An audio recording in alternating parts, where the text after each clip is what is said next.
Conference Australia 2013, and our first speaker for this session is going to be Michael Meeks.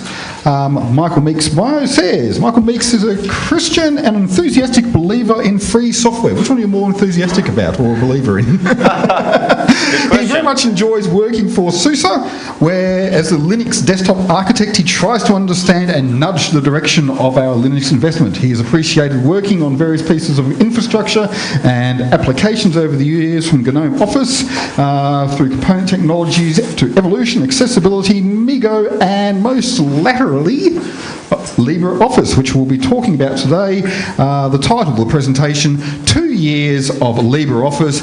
Can everyone please give Michael a very warm welcome. What an introduction. You know, how do I follow that? I don't know. Hopefully you can hear me. Can you hear me? Yes. Good. Perfect. Excellent. So if I touch this, I notice that changing orientation changes the volume thing. This is what I'm going to say. So there you are.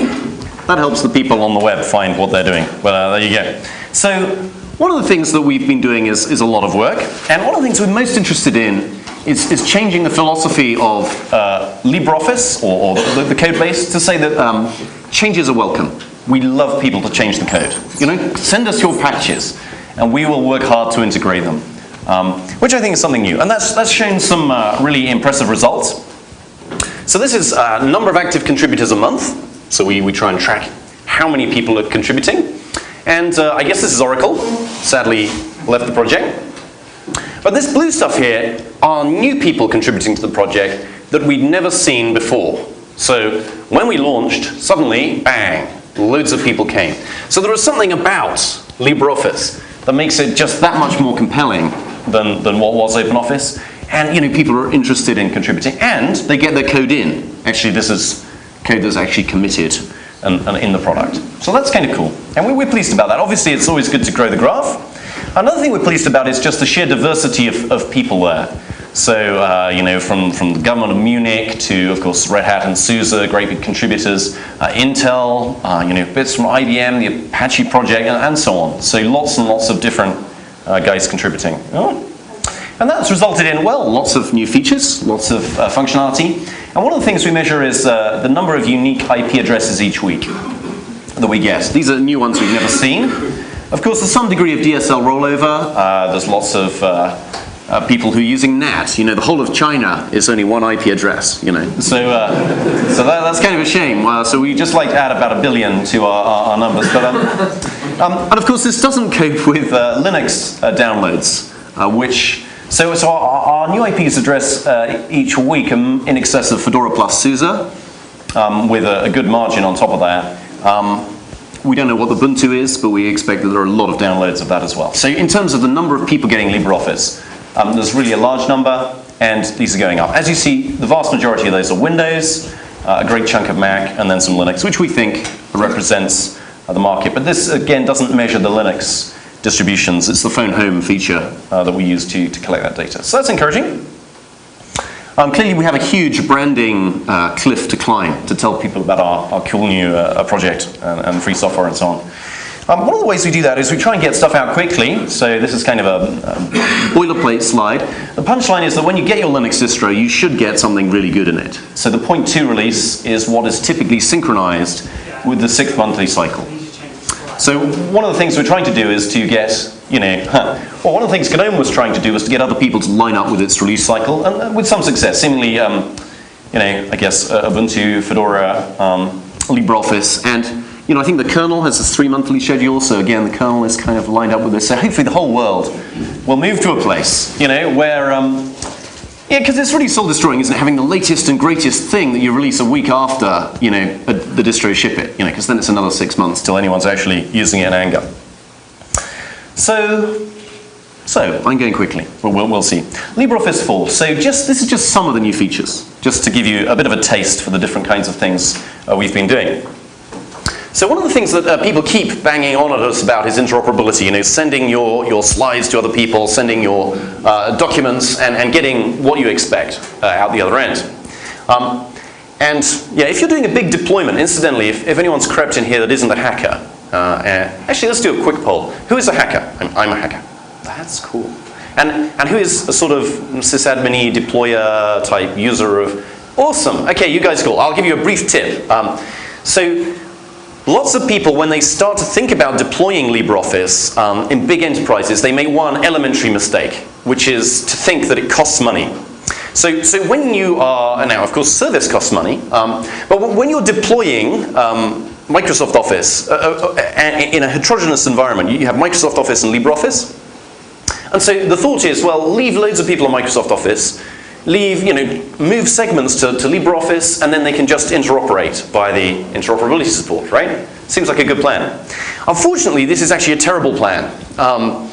Because there's always going to be problems in Microsoft's ODF support. There is always going to be problems in our XLSX or whatever support. We are constantly working to improve it, and there are constantly problems. It's like one of those lifelong works. So what the best thing to do is to simply deploy LibreOffice everywhere, particularly on Windows. Of course, all those Windows machines should be running free software. And then the few people that actually need to stick with, say, Microsoft Excel, they have some weirdo, macro-riddled power thing that we can't yet cope with, they should have 2 Office suites on their machine.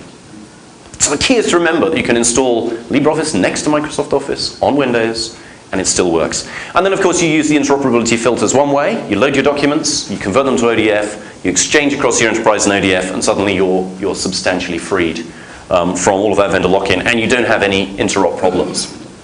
Anyhow, what is this? Aha! Oh, this is a nice interop feature around comments. So lots of people complain about this. In Word, you can stick a comment for a range, and you never could in LibreOffice. It was for a point. And people don't comment about points. They comment about chunks of text. So this is, you can imagine the round-trip problems when you don't have that feature in the core. Your comments get mangled, now they don't. And interestingly, paid for by the Open Source Business Alliance, which is kind of nice. So these people got together and aggregated loads of different companies, and in fact governments in this case, government agencies, and each of them paid a small amount of money. They all met together, agreed which the most important bugs were, and then they funded several companies to actually go and fix those. And so we love that, because that helps build the ecosystem around the project, and it's just fundamentally good for attracting features to the project. So here we go, RTF. Well, so this is the 3.6 version over here, which is looking stylish, and the 4.0. So just a thumbnail of... And actually, we could construct hundreds of these documents. In some cases, so for example, the latest Microsoft Office 2000 and whatever it is, produces invalid zip files. So all of their XLSX files actually slightly invalid. And so there was, some hypersensitive check there, and the net result was you couldn't load any of these documents at all. It would just go, like that. So little fixes like this making a massive, massive impact, and lots of them all over the board. So, depending on what your document has in it, of course, we do better or worse. But, RTF is very substantially improved here. Another thing is formulae, for example.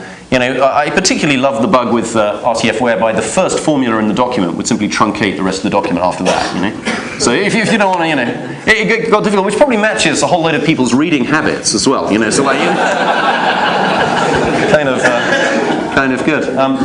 Anyhow, so e-ink support, you have one of these horrendous tablets from the other side that, you can scribble on your documents. Now, we can import that. Again, paid for by a customer who just wanted this one feature, a small consulting company, Linedo, doing a great job. Another thing people do is that they go and they stupidly build their enterprise around, server software that runs on a single platform and is an open source. And so that creates nightmares. So one of those is SharePoint. And so lots of companies have already, locked themselves in, and of course we're trying to unlock them and encourage them into the free world. So there's a whole load of work there to do CMIS, which is a standard protocol for that, and of course that works with Alfresco, Nexo, and all these other open source content management systems. So hopefully that's cool. Another thing that we really try to do as LibreOffice is get people out of proprietary file formats. So, there are a lot of them out there, a lot of legacy ones, and loads of work has been put in the past. WordPerfect, if you remember that. We still get requests for reveal codes feature in OpenOffice, LibreOffice, which is a shame. Work support, Visio, we did last release, had a load of Visio work. Yeah, I'm going to slide about that next. WordPerfect, but Microsoft Publisher is I guess, the big new marquee attempt at this. Now there are some features missing in LibreOffice in terms of getting all these frames right, and but at least we're starting to get your data out. The text is there, you can tweak it, and you can actually print out something nice. So hopefully we can start to replace that proprietary piece. A whole load of work was done on the Visio support too. That shipped in the last release, but in this release we get pretty much everything. In terms of file formats, we support all of them, back to version 1.0 in wherever, and we even support the unreleased 2013, although I understand Microsoft started announcing the whole Office 2013 yesterday? Is it today?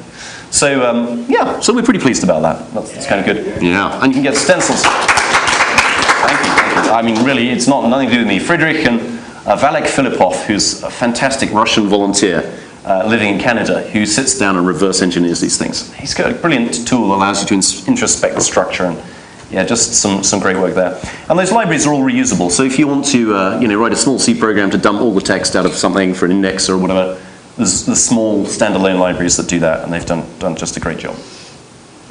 So, calc improvements. Yeah, well, so just looking at one component. So one of the things that the competition have is the ability to turn XML into spreadsheets. So you can look at your XML file, look at your attributes, arrange them as columns and sheets and so on, and suck them all in. And you can do that dynamically too, so you can continually re-import this stuff. So we have the first cut of that, which does a one-shot import going on. We hope to see that being done as a live stream that updates. But that's kind of quite nice for people.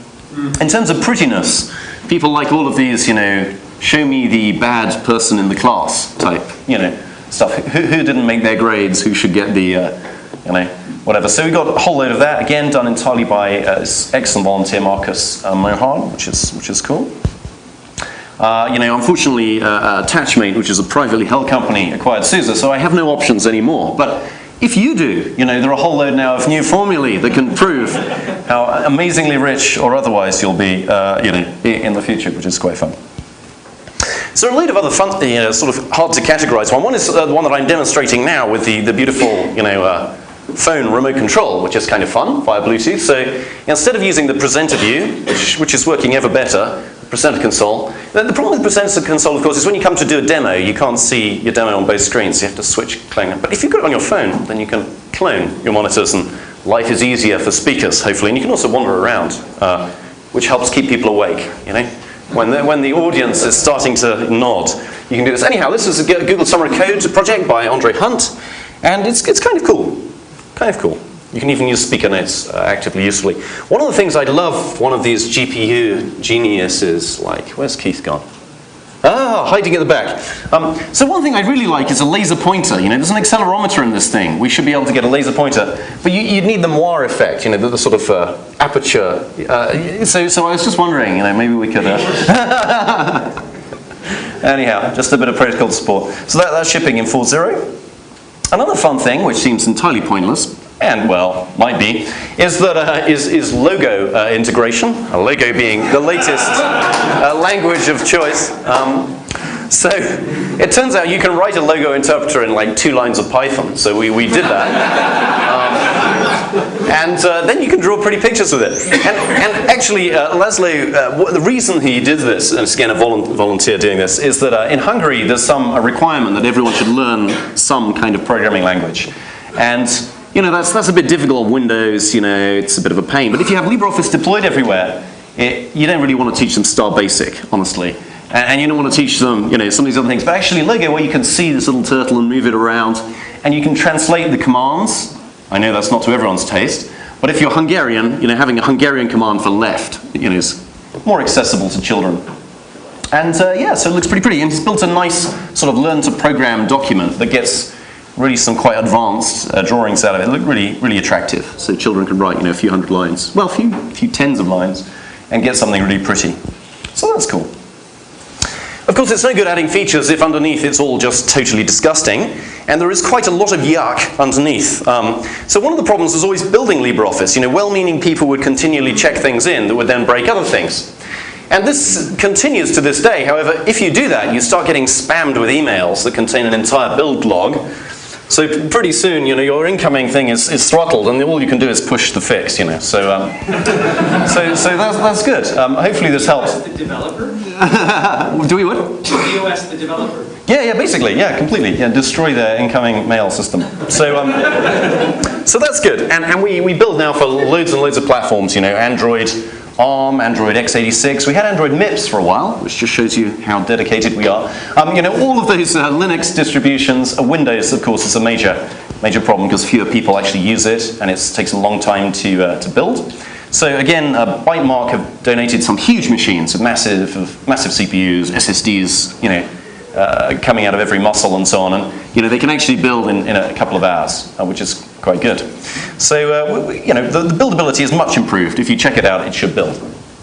Another thing we're doing is switching away from our custom patched version of dmake, a tool even more popular than I don't know, something really unpopular. CMake. Yeah, CMake is I guess looks like a precursor to dmake, doesn't it? But I'm assured it's much better.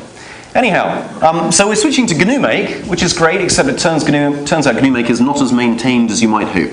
The last release was in 2010, and we have some critical bug fixes we're trying to get out. So if you know a GNU-make maintainer, sort of encourage them in a vigorous way from me. One of the nice things about switching to GNU-make is that we can now build almost all of LibreOffice's 10,000 plus files with a single GNU-make instance. So you run one make, it loads all the dependencies, which takes maybe 20 seconds when you've done it all, which is quite a lot of data. And then we can parallel build almost everything. So if you can imagine a build where you do all of your pre-processing to start with, so all of the header building, all of the IDL compilation, all the stuff that you can't really parallelize, and then you can build every C file, C++ file in parallel, pretty much. So if you want to test your monster new piece of hardware, LibreOffice can provide some real 10,000 wide parallelism for your money, which is kind of cool. You should have racer races. The Gen 2 is faster than. Anyhow, lots of these people have helped do that, which is cool. Another thing we were lumbered with was a total lack of unit tests. So there was actually no way that you could really tell that the Office suite was going to work, having done all of these changes for 6 months. It's a bit of a problem. So now we have a whole load of unit tests. Marcus Mohar up the top, you may remember, did the nice calc features, did loads of work here. And there's just lots and lots of these. One of the interesting things we did was, after managing to get LibreOffice to bootstrap a small library and take a chunk of it and actually use it, which was really the problem, why no one had written any unit tests, was that you couldn't bootstrap the complicated component model, which was supposed to enable reuse, but in fact really hindered it. So once we fixed that, we could then start adding tests. And so people went a bit wild and added loads. And one of them we did was add all of the CVE documents from the past umpteen years. We thought we'd check that they are still fixed. About half of them had regressed. So the bug had reappeared in some form. So now pretty much every time you do a through build, you test all those CVE documents. And some of them are pretty cool. You can launch WordPad just by loading some of them on Windows, or you could. The only slight problem with that is that many of these show up on virus checkers as being the nightmares they are. So we have to sort of hash them in Git to allow people to check it out without problems. So there's loads and loads of these tests being added, and in many cases, you saw the RTF improvements. Miklos is just a hero. Every time he fixes a bug, he'll check the document is correct, write test code for it, and then he'll do it so that you load the document, save the document, and load it again. Is it still there? Then we pass the unit test. So it's encouraging to see that. They're kind of hard to turn off every time you build. Pretty much everyone runs them. The tinderboxes are running them. It really gives us a lot of confidence. Another thing, I don't know how many people have used Gerrit. I think Gerrit's kind of cool. So Gerrit basically is a way of turning a OpenID account, Gmail, whatever, into SSH, sort of secure commit access to the Git repository. So anyone can commit anything to LibreOffice that has an OpenID account. And if you don't, and you're ideologically opposed to that, we have some people that are like that, I will set you up an account. It's not a problem. However, and it also goes to the mailing list. So we don't want web tooling to be the foundation of what we do. That would kind of suck, in my view, anyway. So all of this is posted to the mailing list so people can see it and review it there. And it's pretty cool though, because it means that all of that patch application via email and things not applying and rebasing and so on can be done remotely by other people. And we also have test build integration. So Norbert's been working on this, and we're going to have a big build cluster to do this. But so you submit the stuff. Once someone's reviewed it, they'll say commit it, but only if it compiles on all platforms. And it just goes into a pipeline and eventually ends up rebased and shoved into master automatically, which is kind of really cool. So I encourage you to check out Gerrit if you're running a free software project. I'm sure it's broken and buggy in some ways, but it's really helped us improve the speed of patch integration. Another thing that we try and deal with is getting good feedback from people. So I don't know if you've ever used Bugzilla. It's not terribly user-friendly, I think it's safe to say. It is if you're a developer, maybe. But if you're an end user, the kind of person that's using LibreOffice, it's just impossibly confusing. So we have now a much simpler JavaScript flow, actually initially written by Loic, that then allows you to click the icon of your thing and select the type of component. And we're extending this hopefully to encourage people to do bisection and various other things that we've done. So we can auto-tag regressions if you can know the last version it worked in, so we can track regressions automatically, which is kind of nice. And it looks, well, I don't know if it looks pretty, but it looks a lot better than what you see on the new bug page there. So if people want to reuse that, Rob is maintaining it and doing a great job. I'd recommend it to you. And when you go File, Submit Feedback in LibreOffice, it takes you there and it should pre-populate many of the fields. So other things, yeah, don't build a huge ancient copy of Thunderbird as you compile. That's always a good tip. So now we just load the very, very simple file that's used for your Thunderbird address book. Yeah, so whilst adding all of these features, we managed to reduce our download size by about 20 megabytes, which is encouraging. We've ported lots of legacy. So LibreOffice code predates STL. If you've used STL, it predates many C++ features. And a lot of these we're improving by doing a standard way. So porting all of our legacy containers to STL, kind of nice. Lots of performance improvements, sort of all over the shop that help people feel it's actually responsive. So that's cool. One of the major things in 4.0, and this is all stuff in 4.0 incidentally that's shipping next week, hopefully. One of the things is UI improvements. So previously we've just really sucked with images. Whoever wrote the image interpolation thing was, just sort of subsampling or something crazy. And so now we're doing, something relatively sensible in every case, and you can also reduce the size of your images, so you don't want. Whoever invented the 1,000 megapixel camera, isn't it great? You do one click and it blows your whole SD storage, in a single shot. And then, to fit it on the screen, you do all of this work to scale it down again. And, well, anyhow, you can pre-scale it so that you're not doing that work as you present, which is kind of cool. Another nice thing that's happening is that the King Abdul Aziz City of Science and Technology, as well as a whole load of people from the Indian Navy, are working on getting right to left really right. So I don't know if you can see, I need my mouse pointer thing at this stage. So this plus button was simply just not there in Arabic. Your early object, if you dragged it right, it moved left, and if you dragged it left, it moved right. All of this good stuff, proper Arabic numbering, the presenter console, similarly, all sorts of horrendous mouse mirroring things. So lots and lots of nice detailed work going in to make this work in Arabic, which is cool. New template selection stuff, which is prettier than it used to be. Hopefully it'll make. New templates? Well, we have new presentation templates. My personal feeling is that most people want to theme colors instead of radically change the templates, and so to have one template per color sort of thing, it's kind of lame. So I think we'll be wanting to move to doing that theming stuff for templates. We don't do that yet. On the other hand, previously we were duplicating the template per language, whether it was translated or not. So some of the 20 meg saving in download is just that. So there's some nice bits there. When you have 100 languages, duplicating the template 100 times sucks a bit. Styles, trying to make those easier to use. We're constantly trying to stop people pressing the bold button. We have some more ideas about how to do that, but that's all encouraging. What else?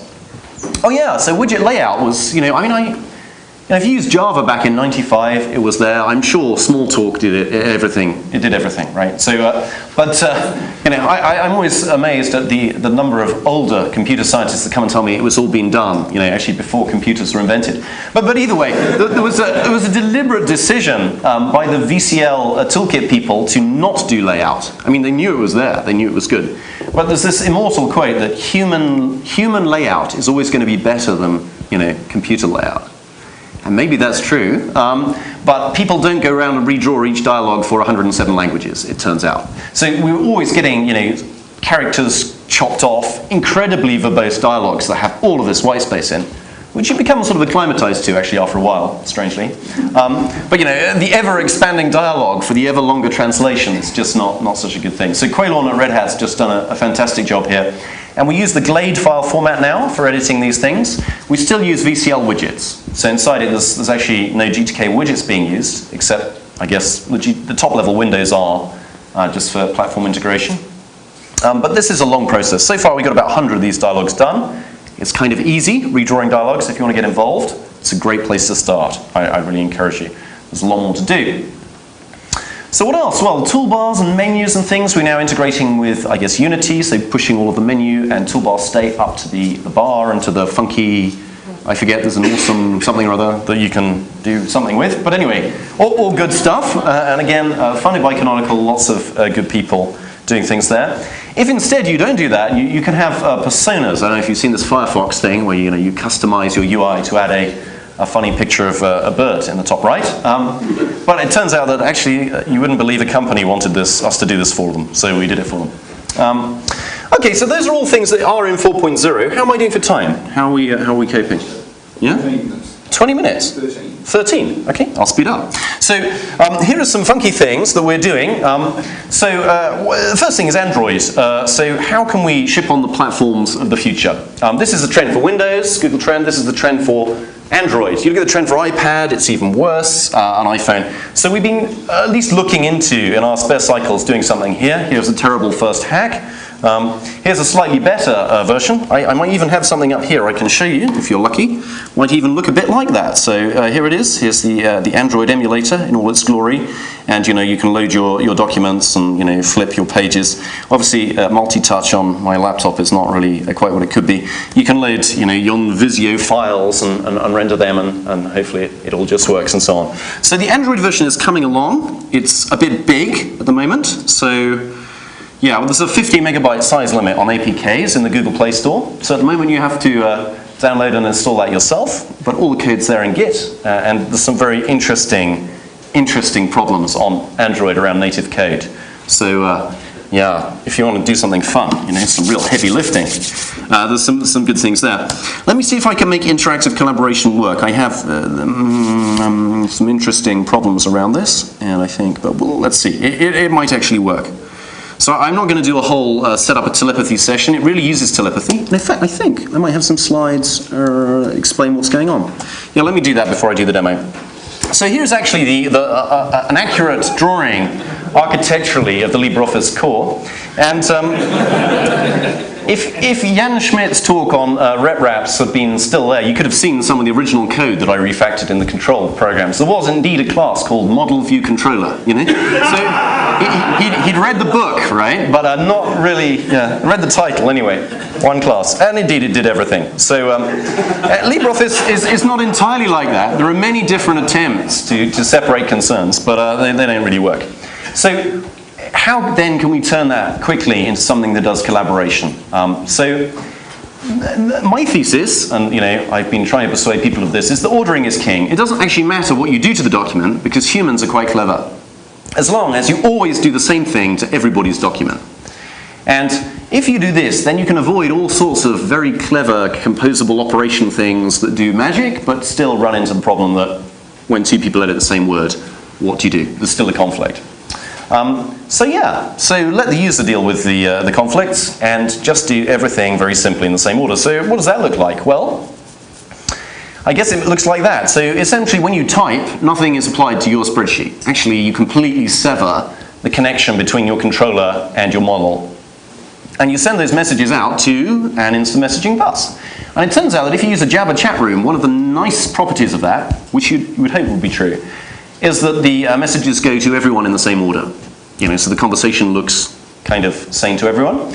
And then simply you reapply those messages in the order that they come in from the bus. So with a relatively reasonable, a relatively small hack, you can get something that works relatively nicely. Of course, that means that your editing is applied asynchronously. There may be a delay till you see something in the cell, but that doesn't need to block the client typically. It sucks in many ways, but the implementation is feasible in linear time. So there is a demo, thanks to these wonderful people from various different companies, and we'll see if the demo works. Almost certainly not, however. So we did this thing. And I now have 10 minutes. Thank you, sir. So anyway, so we can write, hello world here, and it appears there. Isn't that great? Actually, there's a very limited number of things that you can do here, so I love X org, something like this. Or, I forget, actually, yeah. Actually, there's very little else you can do. With a better demo, if I had prepared this more carefully, you could see how entering numbers, updates charts that you happen to have on both sides. But hopefully you see the general idea. I forget if we're printing interesting things on the console. No, just that accessibility didn't work. Fair enough. That's quite normal. But hopefully you get the idea, and I don't have any time, so we'll pretend that worked. Okay, excellent. LibreOffice Online. Yeah, so there's a chance that this will work a bit better. So, instead of rewriting the whole thing in JavaScript, we're just using the HTML5 canvas and using WebSockets and shoving compressed pings. So, as you change stuff, well, the update is relatively small. Let me see if I have a browser here. I don't. Okay, so let me try running the thing. Excellent, even better. And some people's demos are pre-canned. So here is LibreOffice. As you can see, you've got all this nice muck in the toolbar that is apparently a feature. And as I type this, you can do all sorts of fun things. So already I did something, wow, pagination, So that's pretty extraordinary. What you see is what you get. This is actually going to be on this page in this, when you print this document out, which is something you can't predict. Use Google Docs, it doesn't do pagination, sorry. All of that stuff is shoved out the side. And one of the reasons is that the web APIs are just sufficiently lame that you can't do that. And the other thing is, of course, they're not using the canvas, they're using CSS, great piles of it, to do most of what they're doing. So this is kind of nice, and what I'll just do is I'll turn on the re-rendering support. Actually, first I'll draw a smiley face, because I think that's important. And then as we're typing, we can see what's going on. So you can see the re-rendering, but actually what's really re-rendered is only the last character that you typed. And that's, of course, compressed as a ping and sent over the wire. So people say to me, this can't possibly scale. But then they also say you should rewrite 8 million lines of code into JavaScript. So, don't believe everything you hear. It can't possibly scale. So, here is Remote X, LibreOffice running for, well, lots of slightly anonymous users are actually active. They pressed a key or something, so they're using some CPU. But, yeah, we're getting some pretty good support on not massive machinery in Largo, Florida, currently day-to-day, every day. So if indeed rentive servers in the cloud are truly cheaper than buying a box and putting it on everyone's desk and then not using it using the box in the server farm, then then everything should be good. So getting involved, yeah, how can you get involved? My great hope is that someone here will think, cool, I could get involved and make a difference there. So we have an easy hacks page, lots of small things to get through the process barrier. So you can get a patch will be accepted, that does something useful, but it's not terribly complicated, but you can get set up with Gerrit, you can push it through and get it in. It's kind of cool. There's an easy hacks page there, which is good. There's Gerrit, as I mentioned previously. If you're into QA, we have a cool thing called bisect. So you can go to a bug that is a regression, and we have a Git repository of all of our binaries, all our binary releases. So you can check out binary releases and bisect them just by having this one repository. And so you can get down to about 20 commits of the actual bug without compiling anything, and without being an expert, programmer of any kind. So that's pretty cool. Maybe it takes 10 seconds to start, test the bugs there, exit, and run git bisect again. Another second to check out the next version, and that's pretty awesome. So just the brilliance of having someone say, you have a regression, it's in these 20 patches. It's just amazingly useful for development. So if you're not a developer, there are great things that we can do. Otherwise, just getting involved in testing, 0.0 releases, master builds, and so on. So here are my conclusions. We're growing, we're executing, we're finally, hopefully, starting to make LibreOffice something that you don't have to be ashamed of and sort of hide and be embarrassed about. That isn't sort of a wart on the face of free software, but hopefully something that's fun to be involved with, a genuine community that's actually really making progress. And yeah, and really improving. Still a long way to go. There really is. We're really just at the beginning. And there's lots of new work for contributors to do. Improving the UI, 4.0 will have an incrementally better UI. We'd love to have help there. So please do get involved. And yeah, finally, thank you for your support. There's so many people in the Linux ecosystem that have made LibreOffice possible, from free desktop, guys to, all over the place. We have had help and support and encouragement, and we're deeply grateful for that. So thank you for helping make freedom something attractive. So that's my talk. Thank you.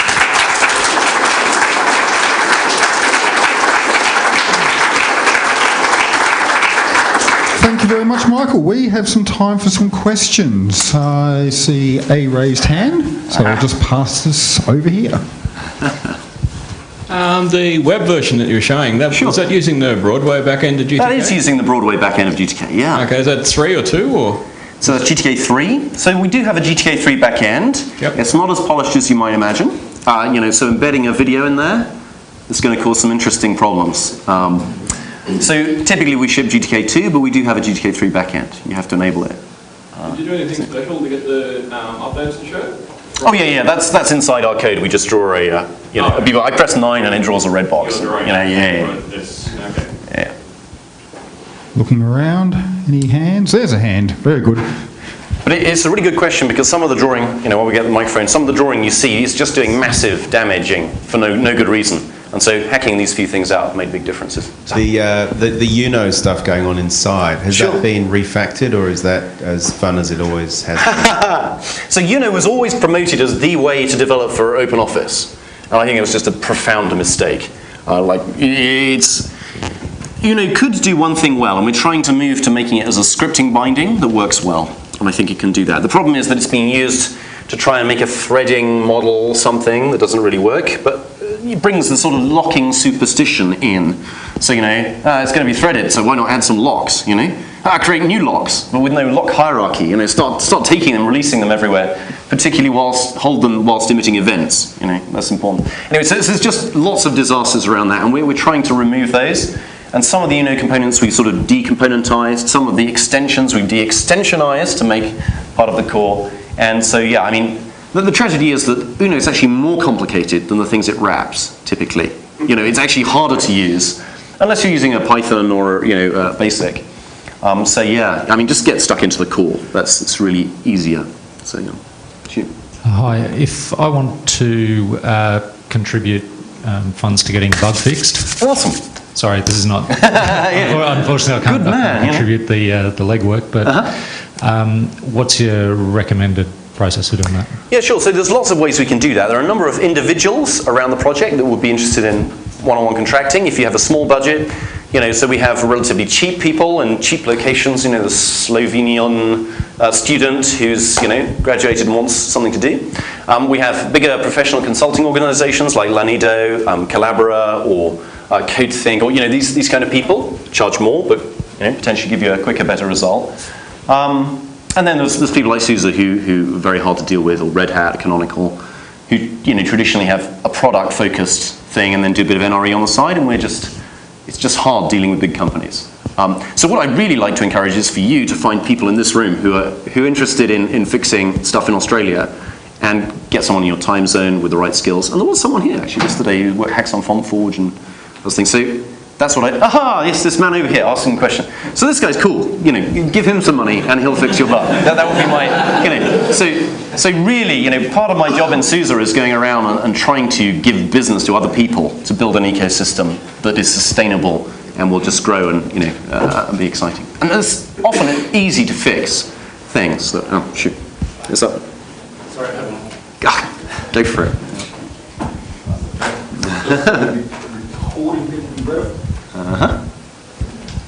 Trainers. Trainers. Okay, so another thing we're trying to do is we're trying to certify people. So we have a certification program so that actually when you hire a developer, you're reasonably confident they can fix something. So we're certifying developers. We're trying to certify trainers as well, but they have funny concerns around ownership of training materials and stuff, and that's still going on. I think that's perfectly legitimate, but that circle hasn't been squared so that you would know how do you certify trainers? Either way, they're in a huddle trying to solve that problem. If you want to solve that problem with them, do it. There was a guy behind you nodding about trainers. Maybe he is a trainer, I don't know, the Nike of the LibreOffice world. And so I don't have a good answer. I don't know people in Australia. Someone here probably will. I have a question. Oh, wow. Has there been much development in internationalisation, translations, etc.? Sure. So I think we had 107 languages for 3.6. I think the number has gone up. Maybe it's 110. We're kind of at the upper limit of, we can always do more. The Arabic is doing better. Yeah, Klingon, One of the problems is there's really a lot of strings in LibreOffice. It's not shorter than, many of them unused, so it's just great, So we're trying to garbage collect some of those, but that creates interesting problems.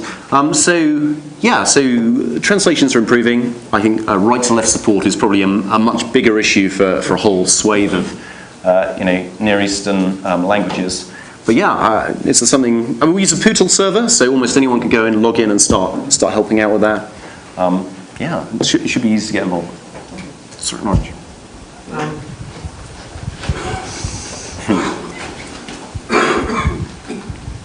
With that, you said that there was a method for debugging down to the within a couple of patches. That you didn't have to compile. That's correct. Does that involve you downloading a copy of that binary, or is that done over the web? That's a great question. Basically, what you do is you download a Git repository, and depending on which one you choose, it could be about 4 gigs small. On the other hand, for that to have several thousands of LibreOffice installs inside it, is I think a testament to Git's ability to pack stuff small, even if it's weird binary files. So basically that gives you a live checkout. LibreOffice is one of the unusual applications that actually relocates. Check it out before you leave the uni. Right, so you can run it from anywhere virtually, and all the libraries find each other, and it just works. So basically you run your Git checkout, and the git bisect command is just that, and you paste the output of git bisect, and we can tell, within 20 patches, and usually in those 20 commits, it's obvious which one is the one that affects that module, So, and the tragedy is that even when you read the patch, it's not quite clear how it can cause that a knock-on effect. So, in some cases, the coupling is so severe in the code that just a slight change to holding a reference a bit longer than you ought to, and suddenly life cycle goes to pot, and something crashes. But we are working hard to improve these cases. Does that help explain the by-bisect thing? I mean, it's a very simple concept. I don't know of other projects doing that, but probably there are. It's still a pretty big download. It is a pretty big download. There are smaller downloads depending on what range you want to test in. So if your regression is in a smaller range, I imagine we can do that. But if you want to get involved, making those smaller and so on, I'm sure Git could do an even better job, because really the changes aren't that huge, often between commits. And one more question. From behind. Somebody who I know is a very heavy LibreOffice user. Excellent. When will the Android apps come out for the LibreOffice? When will the Android apps? Will the apps? Yeah. As in, when will it be in the Android App Store? No, so that we can read LibreOffice document with it. At the moment, you have to use some other application to view it in your Android phone or something. Yeah. So the question I heard was, when will the Android app ship? And like any kind of shipping date question, I don't know. Clearly the phone thing will be shipping with 4.0, so you'll be able to get your remote control working pretty soon. But that's actually very, very thin, pure Java app. All the rendering is done on your laptop, which has all the acceleration and stuff you need to make these things quickly. So it's actually very, very dumb. It's a very, very simple protocol. It happens to do something useful. Actually getting all of the rendering code done. I mean, the sadness is that the vast majority of the heavy lifting is done. The viewer is there, you can demo it, it renders a whole load of files. It's now really about slimming down the code. And the problem is there's not really any good profiling tools there. So I happen to be writing one with Mark Wheelard at Red Hat, which basically takes your dwarf debugging information, and then tries to build a call grind tree dump of that. So in kcache grind you can see which inlined methods are consuming all your space, or which pieces of code, often auto-generated, are making things too big. So there's some work to do that. But if people have clever ideas, I mean, games can download gigabytes of textures on Android, so we should be able to do something. But it's basically the size. That's all. All right, I'm conscious of time, so we'll have to end it there. Thank you very much, Michael Meeks. That was absolutely fantastic.